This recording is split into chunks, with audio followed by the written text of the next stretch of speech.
بسم اللہ الرحمن الرحیم۔ السلام علیکم۔ اپیکس گروپ آف کالجز کی جانب سے آن لائن لیکچرز کی سیریز کا یہ میرا 12واں لیکچر ہے۔ سبجیکٹ ہے principle of economics I com part 1 کے لیے۔ آج ہم چیپٹر نمبر 3 کا کویسچن نمبر 4 ڈسکس کرنے جا رہے ہیں، causes of changes in demand, طلب میں تبدیلیوں کے اسباب یا وجوہات۔ اس سے پہلے کہ یہ کویسچن آپ سٹارٹ کریں، اس کویسچن میں طلب کو ڈیفائن کر دیں، جو کہ میں نے لیکچر نمبر 1 میں چیپٹر نمبر 3 کے لیکچر نمبر 1 میں ڈسکس کیا تھا، اور اس میں ریپیٹ کر دیتا ہوں کہ طلب سے مراد کسی شے کی وہ مقدار ہے جو صارفین مختلف قیمتوں پر خریدنے کے لیے تیار ہوں۔ طلب مقدار ہے۔ Demand is a quantity of a commodity which consumers are ready to purchase at different prices, یعنی طلب سے مراد چیزوں کی وہ مقدار ہے جو صارفین خریدنے کے لیے تیار ہوتے ہیں۔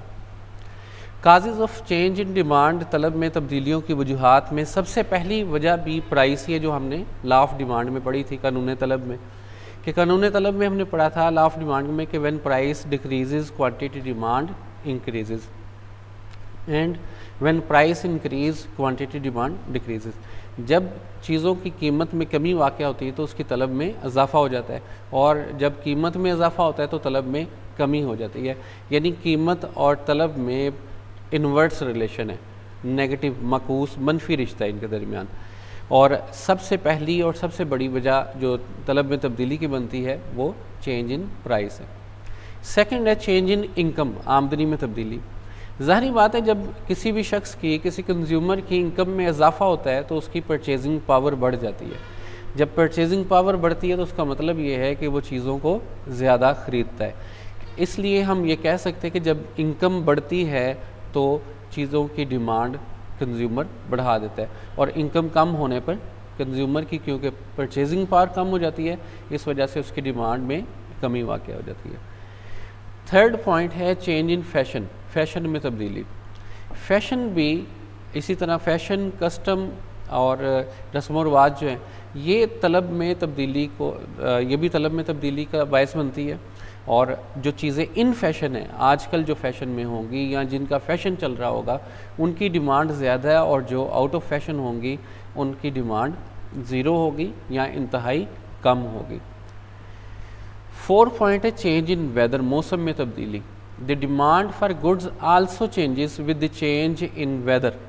For example the demand for ice, light cloth, fan and A C E T C rises in summer, یعنی گرمیوں میں برف کی، پنکھے کی اور اے سی وغیرہ جو ہے، اور ٹھنڈے کپڑے، لائٹ کپڑے جو ہیں، ان کی ڈیمانڈ بڑھ جاتی ہے، جبکہ انہی چیزوں کی ڈیمانڈ ونٹر کے موسم میں، سردیوں میں، موسم سرما میں زیرو ہو جاتی ہے، یعنی ان کو ڈیمانڈ نہیں کیا جا سکتا۔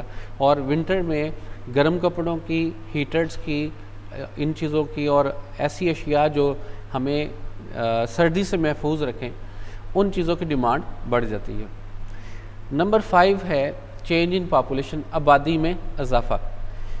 اگر کسی بھی ملک کی یا کسی جگہ کی اگر آبادی بڑھ جائے تو وہاں ڈیمانڈ اشیاء کی بڑھ جاتی ہے۔ مثال اس طرح لیجئے کہ اگر ایک گھر میں 3 افراد ہیں تو 3 افراد کے لیے کھانا، کپڑا اور ضروریات زندگی کم مقدار میں چاہیے ہوتی ہیں، اور اگر ایک گھر کے 10 افراد ہیں تو ان کے لیے یہی چیزیں زیادہ چاہیے، یعنی آبادی کے بڑھنے سے ڈیمانڈ زیادہ ہو جاتی ہے اور آبادی کے کم ہونے سے ڈیمانڈ کم ہو جاتی ہے۔ اس کی بہترین مثال ایسے لیجئے کہ حج کے دنوں میں کوئی 30-35 لاکھ افراد زیادہ چلے جاتے ہیں سعودی عرب میں، اور وہاں کی چیزوں کی ڈیمانڈ بڑھ جاتی ہے۔ جب وہ واپس آتے ہیں تو ڈیمانڈ اپنی نارمل پوزیشن میں پہنچ جاتی ہے۔ پاپولیشن کے انکریز ہونے سے ڈیمانڈ بڑھ جاتی ہے، اور پاپولیشن کے ڈیکریز ہونے سے ڈیمانڈ کم ہو جاتی ہے۔ نمبر 6 ہے change in supply of money, زر کی مقدار میں تبدیلی۔ زر کی مقدار یا سپلائی آف منی سے مراد یہ ہے کہ پورے ملک میں جو کرنسی نوٹس ہیں ان کی تعداد کتنی ہے، یعنی 5000 کے پورے پاکستان کے اندر کتنے نوٹ ہیں پوری معیشت میں لوگوں کے پاس، اور اسی طرح 100 کے، 1000 کے، 50 کے، یعنی ہر اسٹیٹ بینک کے پاس ریکارڈ ہوتا ہے اس کا کہ کتنے کرنسی کی کتنی مقدار جو ہے وہ ایشو ہو چکی ہے۔ اسٹیٹ بینک آف پاکستان اس کو کنٹرول کرتا ہے، سپلائی آف منی کو۔ بعض ممالک میں اسٹیٹ بینک کو سینٹرل بینک بھی کہا جاتا ہے۔ اور اس کو سرکولیشن آف منی یعنی زر کی گردش اگر کسی ملک میں زیادہ ہوگی یعنی سپلائی آف منی یعنی اسٹیٹ بینک آف پاکستان جو ہے وہ کرنسی کے نوٹ زیادہ ایشو کر دے اور تو اس کا مطلب ہے کہ لوگوں کے پاس پیسہ زیادہ آ گیا اور وہ زیادہ ڈیمانڈ کریں گے. سپلائی آف منی کم ہونے کی وجہ سے ڈیمانڈ میں کمی واقع ہو جائے گی. نمبر 7 ہے چینج ان پرائس آف سبسٹیٹیوٹس, متبادل اشیاء کی قیمتوں میں تبدیلی. پرائس آف سبسٹیٹیوٹ سے مراد یہ ہے کہ کچھ چیزیں ایسی ہیں جو ایک دوسرے کے ساتھ ریلیٹڈ ہیں, ایک دوسرے کے ساتھ ان کا لنک ہوتا ہے کہ اگر ایک چیز کی قیمت میں تبدیلی آئے گی, چینج آئے گی, تو وہ اس کا اثر دوسری پہ پڑے گا. فار ایگزامپل پیپسی اور کوک ہے, اگر پیپسی کی قیمت چینج نہ ہو, کوک سستی ہو جائے تو کوک لوگ زیادہ استعمال کریں گے اور پیپسی کا استعمال کم کر دیں گے. The change in price of substitutes influences the demand for a commodity. جو ڈیمانڈ ہے کموڈٹی کی وہ پرائس آف سبسٹیٹیوٹ متبادل اشیاء کی قیمتوں کی وجہ سے افیکٹ ہوتی ہے. فار ایگزامپل اگر ہم ایگزامپل لیتے ہیں ٹی اور کافی کی, اگر ٹی جو ہے وہ سستی ہو جائے کافی کے مقابلے میں تو لوگ ٹی کو, چائے کو زیادہ استعمال کریں گے اور کافی کو کم استعمال کریں گے.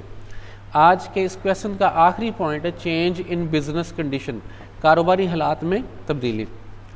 اب اگر اچھے کاروباری حالات چل رہے ہیں, بوم ہے بزنس میں, تو اس صورت میں چیزوں کی ڈیمانڈ زیادہ ہوگی کیونکہ اچھے کاروباری حالات میں فیکٹریاں چل رہی ہوں گی, اشیاء بن رہی ہیں اور کاروبار لوگوں کے چل رہے ہوں گے, وہاں پہ ملازمتیں ہوں گی, لوگوں کے پاس پیسہ کمانے کا ذریعہ ہوگا, لوگوں کے پاس امپلائمنٹ لیول زیادہ ہوگا, ان کے پاس پیسہ زیادہ آئے گا, وہ چیزیں زیادہ ڈیمانڈ کریں گے.